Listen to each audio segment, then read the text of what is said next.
China ప్రభుత్వం కూడా ఇప్పటి వరకు కైలాస పర్వతం పైకి ఎక్కడానికి ఎవరికీ అనుమతి ఇవ్వలేదు. ఎందుకంటే ఇది పుణ్యక్షేత్రంగా చూడాలి, టూరిజం కాదని అంటారు.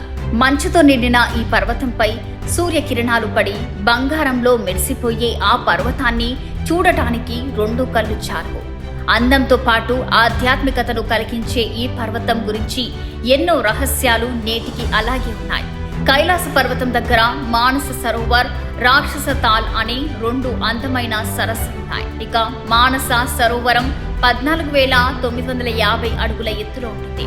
ఇది ప్రపంచంలోనే ఎత్తైన మంచినీటి సరస్సుగా పేరొందింది. ఈ పర్వత యాత్ర నుంచి తిరిగి వచ్చిన వారి చేతి గోళ్లు, జుట్టు కొన్ని మిల్లీమీటర్లు పెరగడం ఆశ్చర్యం కలిగిస్తుంది. దీనిపై పరిశోధనలు చేసిన శాస్త్రవేత్తలు విస్మయం కలిగించే ఎన్నో విషయాలను వెల్లడించారు. అంతేకాదు ఈ పర్వతాన్ని అధిరోహించాలనుకునే వారి వయస్సు పెరుగుతుందని, అందుకే అలా వెళ్లిన వారు తిరిగి రారు అని అంటుంటారు. ఇలా ఈ పర్వతంపై ఎన్నో పరిశోధనలు జరిగాయి, ఇక ఇప్పటికీ జరుగుతున్నాయి. కానీ రహస్యాలను మాత్రం ఎవ్వరూ ఛేదించలేకపోతున్నారు. ఎందుకంటే మానవతీత శక్తుల భగవంతుడి శక్తి అని, లయకారకుడైన పరమశివుడి ఆవాసమని హిందువుల నమ్మకం.